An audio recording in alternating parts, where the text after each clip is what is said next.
Sud Radio 7 Excellent, Judith Belair. Bonsoir, bonsoir, vous êtes sur Sud Radio et comme chaque dimanche, c'est excellent tout simplement. Elle s'est imposée au grand public dans la Star Academy et puis depuis, elle n'a cessé de nous surprendre. La comédienne et chanteuse Sophia Essaïdi s'impose dans nos petits écrans avec des rôles de plus en plus forts. Bienvenue Sophia. Merci. Avec plaisir. Vous êtes à l'affiche de Intraçable, c'est la nouvelle série événement de Prime Video, ça sort le 17 avril. C'est créé par Amy Cohen et Raphaël Meyer. Les réalisateurs, c'est Louis Farge et Luc Valpote. C'est un thriller haletant et vous interprétez un rôle sous tension. Faut dire que ça vous va bien, en fait. On va en parler. J'aime bien. Ça vous va très très bien. Enfin, en tout cas, ça marche. C'est vraiment gentil. Allez, c'est un artisan d'exception, meilleur ouvrier de France, qui transforme le chocolat en véritable terrain de création. Le pâtissier chocolatier Arnaud Larère développe depuis des années une pâtisserie à la fois technique et inspirée. Arnaud, bienvenue. Merci. Avec plaisir. Bonjour. Alors pour Pâques 2026, vous cassez les codes une fois de plus. Vous faites entrer le rock dans vos vitrines avec deux créations surprenantes et gourmandes. Ringo et Edge, on peut les croquer de musiciens carrément. C'est des musiciens qu'on croque chez Exactement. vous. Voilà. Moi, ça me donne envie de manger du rock en fait. Voilà, Arnaud, bravo. Un peu de plaisir, un peu de musique, ça va bien ensemble. Exactement. Voilà, vous l'aurez compris, de l'excellence à tous les niveaux. C'est excellent sur Sud Radio. Bienvenue chez vous. Allez, on vous écoute un peu. Quelqu'un nous veut du mal. Il a hacké mon ordinateur, mon téléphone et ma voiture. Je sais pas qui c'est. On doit rester invisible. Julia Conforti, 40 ans, mère célibataire. En apparence, c'est Madame Tout-le-Monde. Te voilà. En réalité, c'est une femme déterminée, potentiellement dangereuse. Si je suis là, c'est juste pour vous aider. Vous voulez vraiment m'aider? Rouvrez l'enquête sur la mort de David Becker. Quelle enquête? C'est un accident? Non. La bande originale de Intraçable, la nouvelle série événement donc de Prime Video, c'est le 17 avril. Donc c'est créé par Amy Cohen et Raphaël Meyer. Les réalisateurs, c'est Louis Farge et Luc Valpote. Et c'est avec vous, Sophia Essaïdi. J'ai eu cette chance-là. C'est vraiment ce rôle, c'est un cadeau. Ça donne envie. Alors, je fais un petit pitch quand même, que les gens sachent de quoi ça parle. Intraçable, c'est l'histoire de Julia. C'est une femme qui tente de se reconstruire, en fait, après la mort de son mari. Jusqu'ici, tout va bien, j'ai envie de dire. Et puis, tout d'un coup, un jour, il y a un détail oublié qui refait surface. C'est ça, un truc qu'elle a complètement zappé. Elle a mis un mouchoir dessus.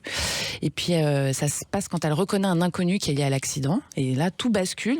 Il y a un hacker qui la traque, qui la surveille, qui cherche à la faire taire. Et pour survivre, elle n'a plus de choix, autre choix que de disparaître, en fait, avec son fils. Plus de téléphone, plus de carte bancaire, plus d'identité numérique. Ouais. Dis donc. Ça paraît surréaliste. Ça fait bizarre, ouais. Oui, c'est compliqué, mais c'est pour ça que c'est intéressant. Ce sujet, qu'est-ce qui se passe quand d'un coup la technologie hyper présente partout se retourne contre vous? Comment on fait pour s'en sortir et pour se protéger et protéger ceux qu'on aime? Ça a l'air haletant encore, ça donne envie. Vous aimez bien ce genre de style, vous? Mais moi, j'aime bien le regarder, donc forcément j'aime bien le faire. Et puis surtout quand c'est bien fait comme ça. J'ai eu la chance d'avoir de merveilleuses équipes et d'avoir un résultat d'une grande qualité dont je suis très fière. On a hâte de voir ça. En fait, c'est intéressant parce que c'est la peur moderne ultime, le fait de disparaître pour survivre dans un monde qui refuse totalement qu'on échappe au radar. C'est vrai que c'est un sujet, c'est la peur ultime pour tout le monde. C'est-à-dire tout d'un coup disparaître. C'est un grand sujet d'actualité, ouais. Et on se rend compte à quel point, je me suis rendu compte à quel point c'est difficile. À quel point c'est presque impossible. Mission impossible. Ouais. Parce qu'en fait, aujourd'hui, perdre son identité numérique, c'est complètement cesser d'exister quelque part aussi. Complètement. Voilà. Se déconnecter aujourd'hui, ça paraît impossible. Et ça nous fait réfléchir à notre rapport à cette technologie qui nous ouvre le monde, qui nous protège, mais qui nous enferme complètement aussi, en fait. C'est un des sujets du film. Et bien sûr, ça vous remet face à la réalité dans laquelle on vit. Alors, il y a aussi ce rapport à la mémoire qui est intéressant, c'est-à-dire le déclencheur qui fait que tout d'un coup, Julia, elle se souvient, il y a ce souvenir qui revient, et qui va l'emmener à mener une enquête sur elle-même, qui en fait est une enquête qui va la pousser à se mettre en danger aussi, finalement. Oui, mais c'est les mécanismes du déni. Elle a vécu un drame tellement traumatisant que le cerveau, à ce moment-là, se protège. On oublie certaines choses, et puis il faut un élément déclencheur comme ça pour que tout se remette en place.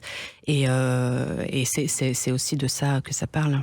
C'est des choses qui peuvent arriver à n'importe qui, en fait, aussi. C'est ça qui est intéressant, ça nous touche tous. Ah oui, c'est un fonctionnement qu'on connaît très très bien dans n'importe quelle situation, bien sûr. Oui. Et alors, il y a aussi cette fuite avec le fils, et une question qu'on peut se poser, jusqu'où on est prêt à aller pour son enfant, en fait. Ah ouais. Hein, Ça raconte complètement ça. ouais. C'est une femme qui est bloquée dans sa condition de victime, dans sa douleur, qui 7 ans après n'arrive toujours pas à vivre. Elle est en survie, elle n'arrive pas à connecter avec son fils, elle n'arrive pas à élever son fils, et en plus elle porte la culpabilité de pas réussir. Donc ça, j'ai trouvé très intéressant d'aller raconter ça. Aujourd'hui, on a quand même pas mal de pression en tant que parent, il faut qu'on soit parfait tout le temps, partout. J'ai trouvé vachement bien d'aller raconter au départ une femme qui n'y arrive pas, et c'est ok. On a le droit de pas réussir. Ce qui est important, c'est de se dire que quand il y a de l'amour, profondément, on y arrive toujours. Et c'est ce qui va se passer. Elle va par amour pour son fils, par besoin de le sauver impérativement, elle va faire un chemin vers elle, et forcément, du coup, un chemin vers son fils. Quand vous abordez un rôle comme ça, vous vous appuyez forcément sur vous-même, Sophia, en fait. Moi, je m'appuie toujours sur moi pour les films, parce que j'ai un besoin de sincérité, d'être sincère. Donc, j'ai besoin d'aller retrouver des choses qui me sont personnelles, qui me sont propres, mais après de les adapter, bien sûr, toujours. Mais je fais toujours un vrai travail d'introspection d'abord. C'est peut-être pour ça aussi que je choisis les projets que je choisis, même des thrillers, même, c'est parce qu'à l'intérieur, je sais que j'ai quelque chose que je vais pouvoir aller revisiter de moi, ou aller régler devant la caméra. Ou c'est une grande thérapie, en fait. C'est la méthode acteur studio, un petit peu, complètement, vous faites, hein. C'est comme ça que vous avez appris à jouer, en fait. Je travaille tout le temps, hein. Moi, je pense que j'ai encore tellement de choses à apprendre. J'ai un coach avec lequel je travaille depuis des années. Peut-être pour venir combler le fait de ne pas avoir fait d'école. J'ai toujours eu ce complexe de ne pas avoir fait d'école de théâtre. Et du coup, depuis presque 10-15 ans, j'ai ce coach qui me fait travailler à chaque fois, et on utilise les films et les projets à chaque fois pour aller un petit peu plus loin, pour toujours avoir une dimension un peu plus profonde et un peu plus intéressante, et un peu plus personnelle, et d'aller réellement raconter les choses que j'ai envie de raconter, les choses qui m'importent, les choses que je trouve importantes. C'est très souvent autour de la psychologie de l'humain et de la complexité de l'humain, j'avoue. Je me retrouve en fait tout le temps à aller raconter ça, parce que ça me passionne. Pourquoi on est qui on est, pourquoi on est devenu qui on est. Et j'utilise en fait à chaque fois les rôles pour aller raconter ça. Mais le fait que vous n'ayez pas fait une école et que vous ne soyez pas dans un, on va dire, chemin académique, finalement, ça fait que vous jouez physiquement, quoi. C'est-à-dire que la peur que vous nous faites ressentir quand on vous regarde, les sentiments que vous faites passer, vous les faites ressentir corporellement, parce que c'est un peu comme ça que vous les abordez aussi. Parce que je les vis, réellement. Ouais. Et c'est pour ça que c'est un métier qui, quand on l'aborde comme ça, qui peut être très fatigant. Et c'est un peu dangereux, c'est pour ça qu'avec le temps et l'expérience, je dis, j'ai encore plein de choses à apprendre, et que j'apprends à chaque fois un peu plus, c'est qu'il faut réussir aussi à se protéger de temps en temps. Moi, les premières années, je me protégeais de rien. Je voulais tellement tout ressentir pour de vrai, que je pouvais me faire mal, très mal. Et je pourrais le faire encore, mais peut-être qu'avec le temps, la maturité, l'expérience, on apprend qu'on peut le faire aussi, mais en se protégeant quand même un petit peu. En faisant un peu attention à soi, quoi. Ouais. C'est des rôles qui vous ont construite aussi, et du coup, est-ce que vous les avez choisis parce qu'ils vous ressemblent déjà, quelque part ? Je les ai choisis parce que où ils me ressemblent, où ils ressemblent à quelqu'un que j'ai été. Parce que on évolue tous, et puis surtout quand on fait un travail personnel. Moi, je fais un travail depuis 15 ans sur moi, et donc forcément, je passe mon temps à évoluer, et très souvent, ça me plaît d'aller revisiter quelqu'un que j'ai été. Et dans ce film-là, je le fais aussi. Je le fais, et ça, c'est sympa. Et après, ça me permet aussi des fois d'apprendre des choses sur moi, puisque je passe mon temps en fait à me poser des questions. C'est ça que j'aime le plus, c'est tout le travail en amont, c'est toutes les questions que je vais me poser, à chaque fois, est-ce que je vais pas évoluer justement sur ce point? Moi, j'ai fait un film qui m'a fait évoluer dans ma manière de penser par rapport au thème qui était abordé. Où d'un coup, j'ai compris, j'ai vu des limitations que j'avais, des raccourcis que je faisais, et ça m'a fait énormément de bien. J'ai eu l'impression de grandir réellement, et je pense que c'est un peu ça à chaque fois que je fais un film. Et des fois, je viens régler des choses, j'avoue. Des fois, c'est un peu de la psychanalyse gratuite, quoi. Je viens donner, c'est pratique. Mais c'est un métier formidable, j'arrête pas de le dire. On a beaucoup de chance quand même par rapport à d'autres métiers où, quand on a une surtout douleur... Surtout vous jouez, j'ai envie de dire. C'est ça votre métier, quoi. Oui, en plus. Tout va bien. Ouais, c'est vrai. Vous aussi, vous jouez un peu Arnaud Larère, finalement, parce que quand on est passionné par son métier, en fait, on travaille pas quelque part. Je confirme, on ne travaille pas. C'est ça. Ah Hein. ouais, j'ai Quand jamais c'est eu de la l'impression de passion. travailler. Alors, il y a un autre lien intéressant entre vous deux, c'est que vous faites, alors, en ressentant, vous nous faites ressentir, Sophia, et vous créez de l'émotion. Vous, Arnaud, vous créez du désir et vous provoquez une expérience gustative qui est une expérience immersive, en fait. Parce que quand on a un goût qui nous vient, ça peut aussi être une Madeleine de Proust. Enfin, voilà, ça peut prendre diverses formes qui nous ramènent aux souvenirs. Ou... Bah, exactement, c'est de provoquer une émotion, que ce soit sur une madeleine, comme je dis, une gaufre, une crêpe, des premières choses qu'on a goûtées quand on était enfant. Et après, c'est pareil, que ce soit des desserts techniques ou des gourmandises chocolatées. Voilà, le mot, c'est émotion. Voilà, créer une émotion pour qu'on ait juste envie de remettre un petit coup de cuillère. Alors, je sais que vous avez vu Sophia, notamment dans Overdose. Je vous ai posé la question en antenne tout à l'heure. Quelle émotion elle provoque chez vous quand vous la regardez? J'ai envie de savoir. C'est dur, ça, comme question. On se connaît depuis 5 minutes. C'est excellent. Vous répondez ce que vous voulez, vous n'êtes pas obligé de répondre non plus. Hein. Vous pouvez pas répondre, hein. Je vous mets à l'aise. Non, je suis très content de la rencontrer. Non, mais c'est des bons films surtout, en fait. C'est ça que j'ai envie de dire, c'est que ça fonctionne. Ça fonctionne et c'est... C'est incarné, quoi. Ouais, ce que je vois surtout là, c'est vrai. Ouais, y a pas... C'est ça. C'est le plus dur pour un acteur, c'est vraiment de transcender, je pense, le personnage. Ouais. Et là, on a vraiment l'impression que c'est sa vie. Complètement. Voilà. Bah, c'est On ça, se connaît bien, finalement. Bah, voilà. Alors, c'est toute la magie de la radio. Il y a un autre truc qui fonctionne, c'est que vous avez un visage qui porte très bien la tension, alors que en fait vous venez un petit peu on en parlera tout à l'heure de la Starac et tout, c'est quand même pas du tout la même ambiance. Et finalement, la tension de narrative, ça défouraille partout, excusez-moi le terme, hein, ça tire souvent dans les films où vous jouez des femmes fortes, puissantes comme ça, avec une espèce de tension sur le visage qui est assez impressionnante, quoi. C'est un truc que vous incarnez. Mais du coup, vous allez chercher où ça? Ça dépend parce que chaque film est différent et même si il y a un thème qui peut être le même, c'est quelque chose d'autre qu'on raconte. C'est un trajet. Moi, c'est toujours des trajets que je raconte, des chemins, et c'est à chaque fois différent. Mais après, je suis assez intense dans la vie aussi. D'accord, c'était ça ma question. Quand j'aime très fort et voilà, j'ai un gros moteur, donc ça c'est vrai que je l'utilise assez souvent dans mes films. Ouais. Bravo. Allez, restez avec nous sur Sud Radio, c'est excellent. Revient juste après la pause, hein, avec l'actrice Sophia Essaïdi et puis le pâtissier chocolatier, meilleur ouvrier de France. Attention Arnaud Larère, à tout de suite.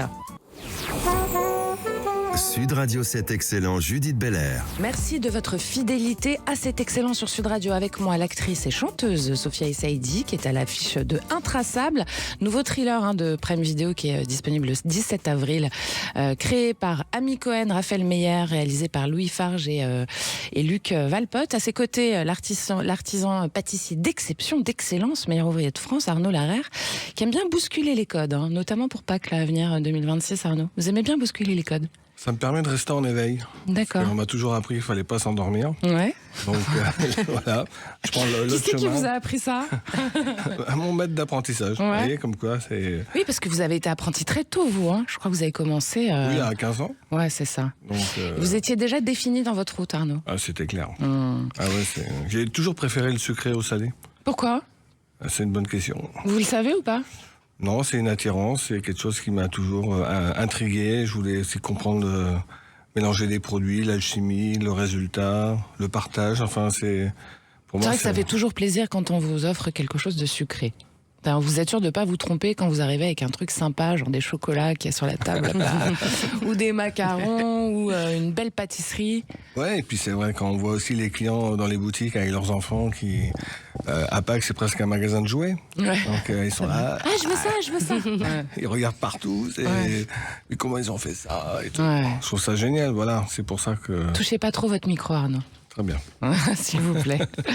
Alors, ce qui est intéressant, Arnaud, c'est que du coup, vous transformez le chocolat, c'est un terrain de création pour vous, quoi. Là, pour pas que vous faites entrer le rock dans les vitrines, vous avez fait des créations surprenantes. Hein. Vous avez mis Ringo et Edge, deux musiciens, donc le batteur et le guitariste, entièrement en chocolat. Du coup, on croque du rock chez vous. Voilà, cette année, c'est à force d'aller dans les festivals, je crois que ça va. Alors, voilà. C'était ça ma question. Vous êtes amateur de rock, du coup, Arnaud? Ouais. Bah, qui n'est pas? Bah, il y a des gens qui aiment, chacun. Tout le monde n'aime pas tout. Si, Pourquoi Ringo et pourquoi Edge, alors? Déjà, on peut peut-être dire qui c'est. Allez-y, dites aux auditeurs. Mais tout le monde les connaît. Non, je pense pas. Alors Edge, c'est le guitariste de Bono, enfin de U2, pardon. Et après Ringo, c'est les Rolling Stones. Voilà. Alors Ringo, il est ludique, accessible, il est chocolat au lait. Pourquoi il est chocolat au lait, Ringo? Parce que il faut mélanger le chocolat noir, le chocolat lait, il faut que tout le monde y trouve. Ringo, on s'attendait pas à ce qu'il soit au lait, parce que Edge, il est en chocolat noir, 70%, il est affirmé et tout. Pourquoi il est plus affirmé, Edge, que Ringo dans votre tête, c'est ça? Non, mais bon, on peut en discuter. Ouais, on va faire une thérapie de groupe. Non, c'est aussi... chacun a ses critères. Il y en a qui veulent aussi juste des sujets en chocolat lait ou chocolat noir. Donc on essaye de faire plaisir un peu à tout le monde. D'accord. Voilà. Et alors, en fait, quand vous vendez du chocolat, vous racontez une histoire quelque part. Parce que c'est ce qu'on a dans la bouche, que vous avez créé, et puis tout ce que vous faites autour. Parce qu'en fait, c'est quand même des personnages que vous sculptez, en fait. Oui, on commence presque 1 an à l'avance. Ah oui. Je pense tous les ans, là, vous êtes déjà en train de travailler Pâques prochain, quoi. C'est ça, en fait, Arnaud Larrière? On commence à prendre le papier, le crayon, à faire les petits dessins, les petites idées. Parce que après, c'est comme des collections, en fait, hein? Ouais, et puis après, il y a plein de pièces, un peu comme... c'est comme des Lego. Après, on met toutes les pièces, il faut les assembler, il faut que ça tienne. Il faut que ça soit ludique, sympa. Donc des fois, on avance, des fois... faut laisser reposer un peu ses idées, revenir dessus le mois d'après. Donc ça sort pas comme ça. Et vous êtes quel chocolat, Arnaud, alors? Chocolat au lait ou chocolat noir? Alors j'ai envie de dire le matin jusqu'à midi, chocolat noir. La période chocolat lait, c'est plutôt vers 15-16 heures. Ah, j'aurais dit l'inverse, moi. Et vous, Sophia, vous êtes quoi? Moi, je suis team chocolat noir. Ouais, moi aussi, genre. Ouais. C'est quand il faut booster, là. C'est le goûter, quoi. Oui, parce que quand on est debout depuis 6 heures, tac. Alors, je vois qu'on ne parle pas de chocolat blanc, c'est pas du chocolat. C'est vrai, c'est pas du chocolat. C'est quoi le chocolat blanc? Oui, c'est vrai. C'est quoi On l'appelle chocolat blanc parce que c'est plus facile à... Le Galac. On mangeait quand on était petit. Ne dites pas ça. Pardon, quelle offense. Pardon, j'ai cité une marque, excusez-moi. On va dire Lindt et puis Côte d'Or. Voilà, hop, c'est réglé. Alors allez-y. Chocolat blanc, c'est un mélange de beurre de cacao et de la poudre de lait. C'est pas vrai, c'est ça. Voilà. C'est pour ça que c'est pas bon. Pardon. C'est pour ça que ça divise toujours le chocolat blanc. Donc, Ouais, mais il y a aussi des chocolats blancs aujourd'hui qu'on fait beaucoup moins sucrés qu'avant et qui peuvent servir en support. Vous le travaillez, vous, non? Si, je le travaille. Ouais. Oui. Même souvent dans les macarons, on l'utilise beaucoup. D'accord. Parce que c'est plus léger, peut-être, non? Oui, puis ça amène une texture aussi beaucoup plus fondante et il y a une meilleure tenue. D'accord. Alors, ce qui est intéressant chez vous, c'est que c'est comme la manière de vous présenter. Vous êtes, en fait, vous incarnez vraiment l'excellence à la française, parce que meilleur ouvrier de France, c'est pas n'importe quoi, comme label. C'est beaucoup de boulot, c'est beaucoup d'investissement, c'est l'art du détail. Qu'est-ce que c'est l'excellence à la française pour vous, Arnaud Larrière?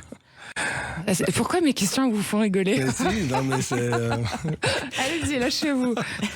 Non, mais c'est vrai, l'excellence, c'est comme un compétiteur. C'est comme, j'ai toujours dit, c'est comme un sportif. C'est pas de faire un 100 mètres en moins de 10 secondes. C'est plutôt un travail de marathon, une petite foulée. Et tout le temps être curieux, tout le temps aller chercher, voir un peu ce qui se passe autour de soi. Voilà, c'est un travail de... C'est de la curiosité beaucoup, quoi. Voilà, beaucoup de curiosité, et puis après essayer de comprendre les choses, et puis après trouver son chemin aussi, être différent des autres, proposer des choses que les autres ne font pas. Qu'est-ce que vous faites que les autres ils font pas, Arnaud? Les rockers en chocolat. Il est beau, là, il est beau. Je l'ai vu venir. Non, mais c'est avoir aussi son univers, avec aussi des produits. On a tous des produits qu'on aime plus que d'autres. Donc on aime bien les travailler, les mettre en avant. Et après, moi je pense que être meilleur ouvrier de France, c'est aussi la finesse dans le travail. C'est que ça soit aussi subtil, élégant, gourmand, mais aussi bien pensé. La coupe est nette. Enfin, on laisse peu d'improvisation. Voilà, tout est pensé. Si vous travaillez un an avant vos personnages de Pâques, c'est sûr qu'il n'y a pas de hasard chez vous. Non, mais c'est ça, c'est juste qu'on pense à tout. On va peut-être plus loin que certains parce que on est un peu... Obsessionnel? Oui. Là, ma femme va dire oui, c'est ça. Mais je pense que voilà, c'est aussi c'est aimer le goût de l'effort et voilà, se surpasser. Bien sûr. Alors vous faites de la pâtisserie, vous faites des chocolats, des macarons, de l'épicerie aussi, des petits gâteaux, des petites choses comme ça très sympas qu'on peut acheter chez vous. Ouais, exactement. Ouais. Et puis des glaces. Oui. C'est complet en fait, ça doit être complet chez vous aussi ce que vous proposez comme Oui, parce que moi saveur. j'adore les challenges, donc je me suis dit à partir du moment je me suis dit, Vous n'allez pas être monoproduit quoi. Ça c'est non, pas possible ça. Non. Non. Bah non, parce que justement il faut que ça soit, c'est comme si un acteur faisait toujours C'est ça. le La même diversité. film. Voilà, Ouais. il veut des nouveaux challenges. Et alors, moi, j'aime bien aller dans le monde des macarons. Quand je vois que j'ai fait 2-3 nouveautés, hop, je vais dans le monde du chocolat. Je vais faire mes petites barres chocolatées, mes guimauves. Voilà. Et puis aussi les clients qui nous demandent des choses sur mesure. Donc, Par exemple, c'est quoi le truc le plus fou qu'on vous a demandé, Arnaud Larère? le plus fou, Qui vous vient comme ça là? j'ai fait une tour Eiffel en chocolat. Genre grande? Grande, 1m50. Ah ouais, quand même pas mal, ouais. Ah ouais, ça Voilà. c'est un sacré boulot, ça vous prend combien de temps à faire un truc comme ça? Ah, j'ai mis 3 mois. Voilà. Vous vous nommez vous-même explorateur du goût et architecte des saveurs, je trouve ça génial. Bah oui, parce que tout le monde parle du goût. Ouais. C'est évident pour moi, c'est l'ADN du pâtissier, du chocolatier.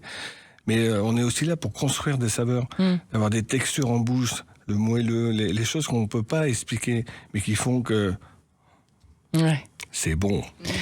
C'est un peu comme ça aussi qu'on travaille un rôle, c'est parce qu'en fait c'est dans le détail, il y a une obsession aussi d'aller au bout du personnage, j'imagine, Sophia Saïdi, d'aller chercher dans ces petits recoins où peut-être on n'aurait pas imaginé parce que ça va changer votre manière de vous positionner, etc. C'est une recherche permanente un petit peu comme Une ça. recherche permanente, et je vous rejoins vraiment, c'est le défi à chaque fois. C'est de se dire, j'ai envie d'aller explorer des choses que j'ai pas encore explorées, parce qu'on sait que les films nous bousculent, les films nous permettent d'aller à chaque fois un peu plus loin. Bah, du coup, on a envie d'avoir encore une possibilité d'aller encore un petit peu plus loin, d'aller s'étonner soi-même, se surpasser. Et Sinon, il y a le risque de l'ennui aussi, quand même. On peut le dire, ça. C'est-à-dire que si c'est trop pareil tout le temps. Après, ça dépend. Il y en a qui peuvent aimer ça, et heureusement, il y a pas de. Je parle de vous, là. Ah, pour moi, c'est sûr que non. Alors, pour moi, c'est l'ennui. C'est pour ça que je peux pas non plus faire le même spectacle trop longtemps. Et ce que je dis, il y en a qui peuvent, et c'est formidable. Moi, je sens qu'à un moment donné, j'ai besoin d'autre chose. J'ai besoin d'aller explorer, j'ai besoin d'aller rencontrer d'autres choses, d'autres parts de moi-même. Et c'est vrai que les projets différents vous permettent ça. Ouais, c'est ça. Et vous, Arnaud, c'est un peu la même chose, c'est-à-dire qu'aller au bout des choses permet de transformer chaque moment en expérience. C'est aussi pour ça, à mon avis, ça c'est mon opinion personnelle, c'est une raison du succès, c'est-à-dire que derrière les gens, quand ils vont goûter une de vos créations, il y a cette passion derrière, en fait, cet amour de votre travail qu'on va ressentir aussi en goûtant. C'est meilleur, quoi. Bah oui, puis en plus, moi, à chaque fois qu'il y a un événement, comme là, il y aura Pâques, après, il y aura la fête des mères, il y a toujours une création qui va sortir. Je demande toujours après à mes vendeurs, mes vendeuses, les retours. Les retours. Bien sûr, c'est important. Voilà, est-ce que ça a plu, ça a pas plu, il y a des choses. Qu'est-ce qu'on peut améliorer Voilà, exactement. C'est bien d'aller voir les autres, mais il faut aussi s'auto-critiquer, puis écouter aussi les clients, parce que c'est... C'est quoi votre best-seller, Arnaud Larère? Mon best-seller en pâtisserie, je dirais que c'est le baba au rhum et je dirais la tarte Marrakech. C'est quoi la tarte Marrakech? La tarte Marrakech, c'est une pâte sablée avec une ganache à la pistache, un biscuit cuillère ponché dans un jus de vanille, avec une crème chantilly à la fleur d'oranger. Et pour finir, car c'est pas fini, une petite marmelade à l'orange. Alors vous avez l'œil qui pétille quand vous me racontez ça, l'air malicieux, et ça donne faim. Bah oui, ça nous a donné envie. Ça marche. Voilà, il est très fort, Arnaud Larère. Vous êtes sur Sud Radio. C'est un bon choix, c'est excellent, avec l'actrice Sophia Saïdi, le pâtissier chocolatier meilleur ouvrier de France, Arnaud Larère. Vous restez avec nous surtout. Sud Radio 7 Excellent, Judith Belair. Bonsoir à ceux qui nous rejoignent et à celles aussi évidemment sur Sud Radio le dimanche à 19h. On s'offre le luxe de l'excellence car c'est excellent. Je suis en compagnie de l'actrice chanteuse Sophia Saïdi à l'affiche de Intraçable, le nouveau thriller de Prime Video qui sera disponible le 17 avril. C'est de Ami Cohen, Raphaël Meyer, c'est réalisé par Louis Farge et Luc Valpote. Et puis à ses côtés, un artisan pâtissier d'exception, meilleur ouvrier de France, Arnaud Larère, qui bouscule les codes. Pas que pour Pâques 2026 d'ailleurs, je l'ai enlevé le pour. C'est tout le temps. Bah oui, c'est tout le temps, parce que, comme on disait aussi, c'est que tous les ans, on s'améliore, parce qu'on fait des nouveautés à chaque fois.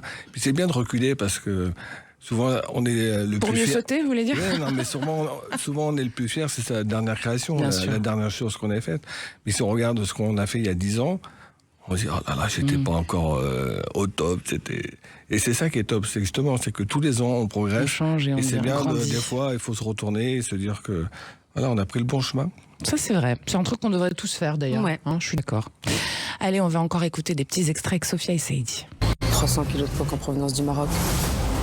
Les contrôles ont été installés à des endroits stratégiques. Ils sont trop dangereux, on peut pas les laisser en promenade trop longtemps. Aléjese del coche, señor. Un momento. Je suis sûre qu'ensemble, on va faire de grandes choses.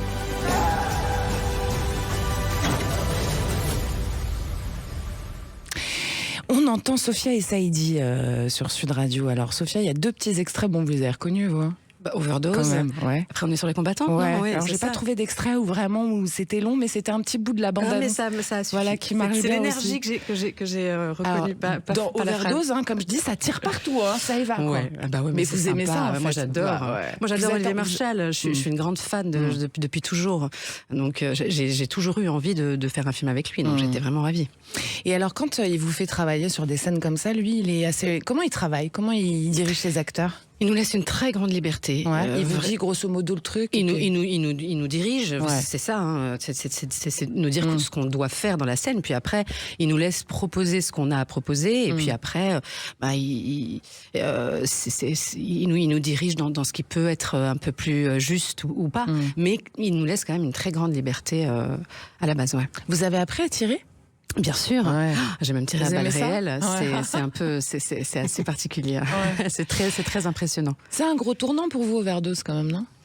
Ouais. Ouais. Ouais, c'était un très beau cadeau qu'Olivier m'a fait vraiment. Je suis très reconnaissante. Et puis il y a cette série Les Combattantes, vous êtes aux côtés d'Audrey Fleurot, que moi j'ai regardé pareil, de A à Z sans m'arrêter. La puissance, la résistance, une trajectoire des femmes fortes, une galerie de femmes fortes, toujours au bord de la rupture quand même. Ouais. Ouais. Mais des chemins intéressants, toujours des chemins de résilience. Alors en plus, dans un contexte tragique comme celui de la guerre, donc forcément ça offre des émotions très puissantes, très intenses, un côté très romanesque qui vous embarque, que ce soit le style que vous aimez ou pas, on se retrouve quand même embarqué dans cette grande histoire de 4 femmes, des destins qui se retrouvent mêlés. Puis il y a l'histoire de France aussi. Et puis l'histoire de voilà, c'est Ouais. très intéressant. Et puis c'est très intéressant même à faire parce que du coup on se Vous apprenez plein de trucs, on on a imagine. exactement, Ouais. on se Même documente. comment elle s'habille. Moi, enfin, tout j'ai ça. fait un Ouais. grand travail vraiment sur la femme à cette époque-là, Ouais. parce que c'était le truc qui était le plus important pour moi. C'était à chaque fois que je commençais une scène, il fallait que je sois remplie de la condition de la femme à cette De époque-là. l'injustice de l'époque aussi, Ouais, on peut le dire. ouais, des limites des femmes de cette époque-là, et du coup, c'est très intéressant. En plus du côté ludique quand même de faire des films d'époque, de se retrouver avec je sais pas moi une centaine de figurants, des chars, des chevaux de pas, enfin c'est quand même des gens aussi avec des bras coupés. Bon voilà, on était quand même pendant la guerre. C'est très particulier et c'est un cadeau pour un acteur de Vous ce genre aimez de bien projet. être, comme on dirait en anglais, on the edge, hein, juste au bord à chaque Ben fois. ouais, mais c'est parce que c'est ce qu'on est nous, Ouais. les humains. On est Ouais. toujours un petit peu à 2 doigts de la rupture, quoi. Et on est complexe. Et ce qui m'intéresse, c'était toujours ça, c'est d'aller. On a des fois cette impression cette envie de toujours ramener, mais la nuance, c'est quand même ce qui nous définit, la complexité. Et moi, c'est toujours ça que Ce j'aimerais serait les bien qu'on raconter. qu'on quoi. l'oublie un peu moins en ce moment, la complexité, la nuance. Ben ouais. Qu'est-ce que vous en pensez, Arnaud Larère? On n'est pas dans une époque de nuance. Hein. C'est oui. pour ça un peu de chocolat, ça, Ouais, voilà, ouais. un peu de douceur dans ce monde de brut. Exactement. Et alors, vous avez ouvert au Japon, vous. Hein. Vous êtes là-bas depuis un bout de temps, c'est ça? Ouais, une dizaine d'années. Ouais, Ouais, c'est ça. Ouais, ouais. Alors, comment ça se passe là-bas? Est-ce que vous faites évoluer les produits ou est-ce qu'ils ont le même goût pour les mêmes choses? Il y a aussi une forme de risque d'aller exporter ce goût français.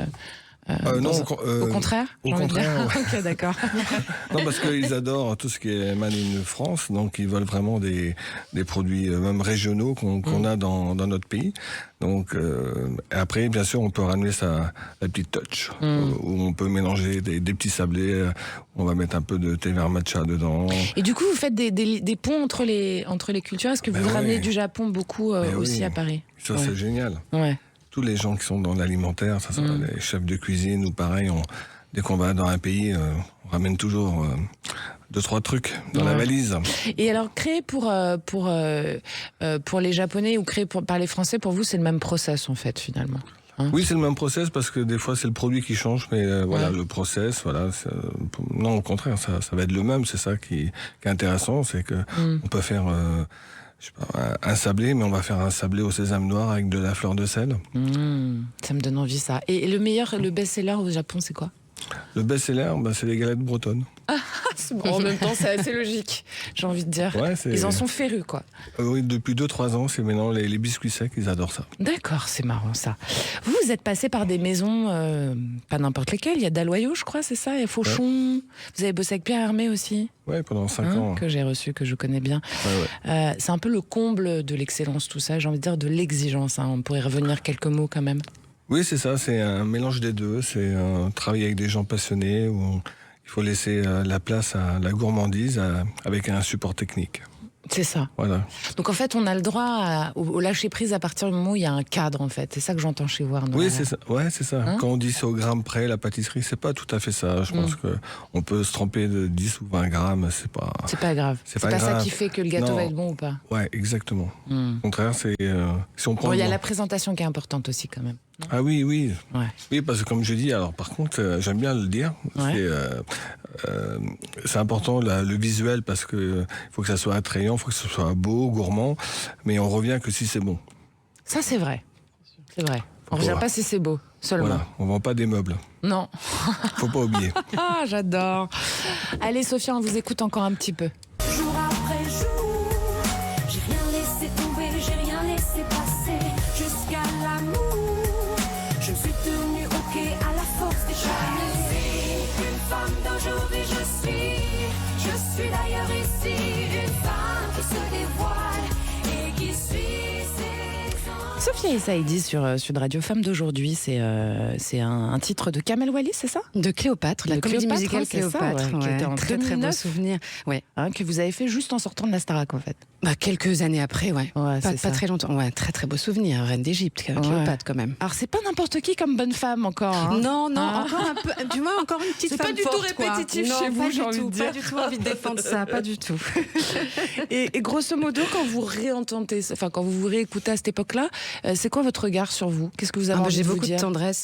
J'ai beaucoup de tendresse parce que la Starac c'était extraordinaire et puis après il y a eu tout un chemin vers moi qui a été à certains moments plus compliqué où j'étais souvent dans une lutte, donc j'ai beaucoup de tendresse pour toute cette période de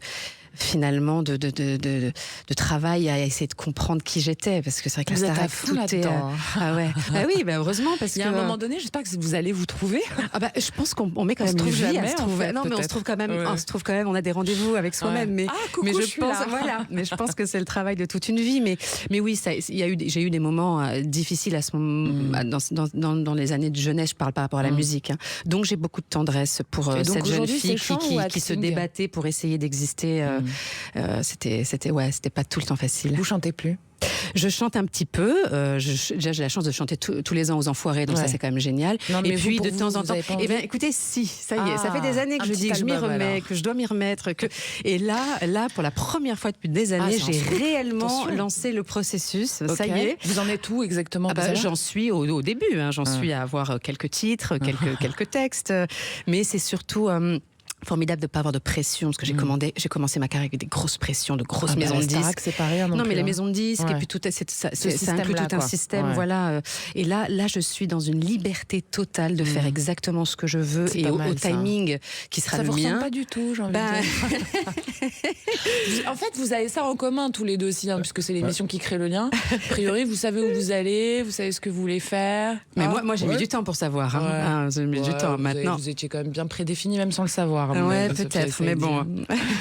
Et vous, Arnaud? Ouais, c'est vrai. C'était une idée claire. Je suis tout bélier. Droit, quoi. Le bélier, ils font ça. D'accord. Et vous avez su à quel âge? C'était gamin, tout petit, que vous vouliez faire ça? Je pense 10-11 ans. C'était clair. C'est merveilleux d'avoir une vocation, quand même, il faut le dire. C'est une chance. Ça change la vie. Moi, je suis en gratitude constante de me dire, mais quelle chance d'avoir une vocation, une passion. On partage ça, vraiment. C'est formidable. Mais moi, je pensais que tout le monde était comme ça quand j'étais petit. Et je me suis aperçu Ça a après. dû vous faire bizarre après quand vous êtes rendu compte que pas du tout. Quand on demande aux copains qu'est-ce qu'ils veulent faire, Je sais pas. Ah ouais, moi, c'est pareil. Bon, alors comme vous le savez, vous êtes dans cet excellent puisque c'est le rendez-vous des gens excellents, tout simplement. Et avec vous, l'actrice Sophia Essaidi et puis le pâtissier et chocolatier Arnaud Larère. Vous restez avec nous parce qu'on finit l'émission, mais c'est dans pas longtemps, donc restez là quand même.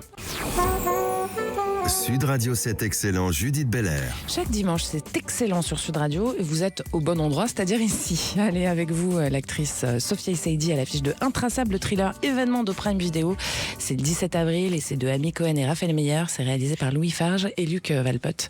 Et puis l'artisan pâtissier, chocolatier d'exception, meilleur ouvrier de France, un peu rock aussi, hein, Arnaud Larère. N'est-ce pas ? Ouais, tout à fait. Ouais. Alors, chers amis, c'est bientôt l'heure de la chronique Parlons de vous. Hein. C'est une chronique avec les gens qui s'engagent, les entreprises, les personnes qui s'engagent pour un monde meilleur. Mais juste avant, c'est un peu mon moment préféré de la mission, c'est le portrait chinois. Est-ce que vous êtes prêts ? Mais oui. Alors, un portrait chinois, c'est-à-dire que je vous pose une question, il ne faut pas trop réfléchir quand même à la réponse. D'accord ? Ok. Hein, un peu de spontanéité. A priori, vous n'avez pas de problème avec ça. Vous, Arnaud, vous non plus d'ailleurs. Allez, on est parti. Sophia Essaidi, si vous étiez une super-héroïne, vous seriez qui ? Oh non. Qu'est-ce que c'est difficile là. Alors, on a dit qu'on ne devait pas réfléchir. Mais c'est difficile de ne pas réfléchir. Allez-y, réfléchissez. Pas trop quand même. Ouais, Non, il a la même question, il ne peut pas répondre le temps que je il a pas la réfléchisse. même question. Je sais pas, Wonder Woman, quoi. Bon, allez, Wonder Woman, Oh, c'est nul. facile. Bah oui, vous m'avez Non. donné. Non, mais là, Non, mais trouvez autre c'est très chose. bloquant quand on doit chercher un truc et d'un coup on est complètement bloqué. C'est ridicule, ça peut durer 10 minutes. Donc, je vous dis, s'il y a un truc qui vient, je Vous vous savez dis. qu'une femme qui a des super pouvoirs, ça peut être une femme normale qui a des super pouvoirs aussi. Ça existe, ça. Ouais. Je crois qu'on en a un peu waouh. toutes. En fait. Non. alors vous alors. Oh, Allez, waouh. je serai vous. Vous, d'accord. Soyons. Je sais, vous allez peut-être perdre le verbe. Arnaud Larère, votre rêve le plus fou ? C'était d'être meilleur ouvrier de France. Eh ben, donc quand on a réussi un rêve fou comme ça, qu'est-ce qu'on fait après ? Bah, on fait tout pour le garder. et Ouais. puis, Ouais, faut le tenir, quoi. Faut le tenir, Ouais. et voilà. Faut rester au niveau, quoi. Ouais, Même ouais. aller un peu plus loin encore ou pas ? Ah oui, après c'était pas un aboutissement, c'était un but, mais au contraire, maintenant, faut le transformer, et puis voilà. Mais c'était un beau. rêve. Sophia Essaidi, si vous étiez une qualité essentielle pour jouer ? La sincérité.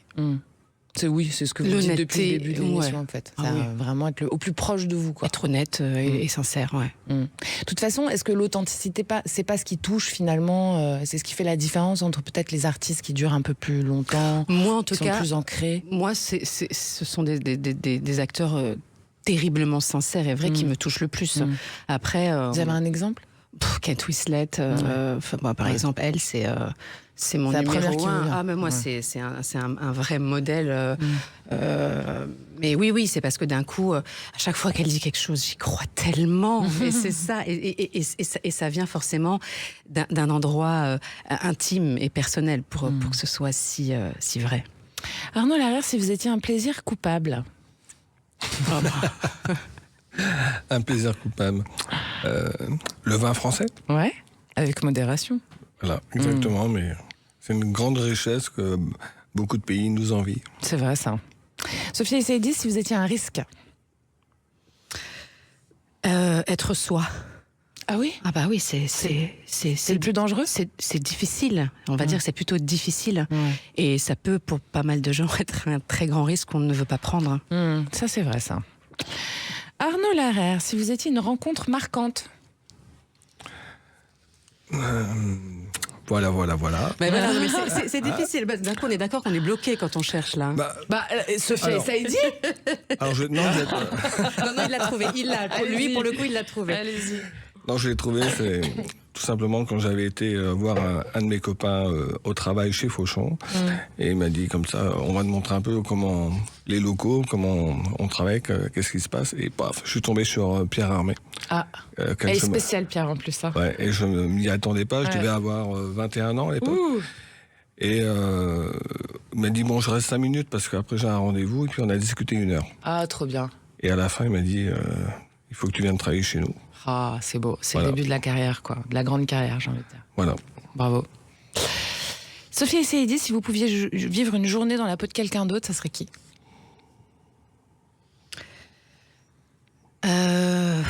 Ça aussi, c'est.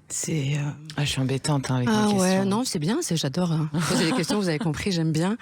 Je dirais Christophe André ou Frédéric Lenoir ou des grands Mathieu intellectuels, Ricard. ouais. C'est surtout des grands spirituels, philosophes, des êtres des spirituels et philosophes pour aller ressentir ce que c'est que cet alignement qui. Vous pensez qu'ils sont alignés vraiment? Ah ouais. Ah bah pour en arriver là quand même, oui, je pense que vraiment ils sont à un stade très avancé Bien du travail. Bien plus avancé que nous. Ah bah oui, ça c'est sûr. Hein. Et voilà, ressentir ça, cette pureté intérieure, cette paix intérieure, ça je pense que j'aimerais bien. Allez, on va finir avec vous, Arnaud Larère. Quand vous pensez pas chocolat et pâtisserie, vous pensez quoi? Deux choses. Ouais.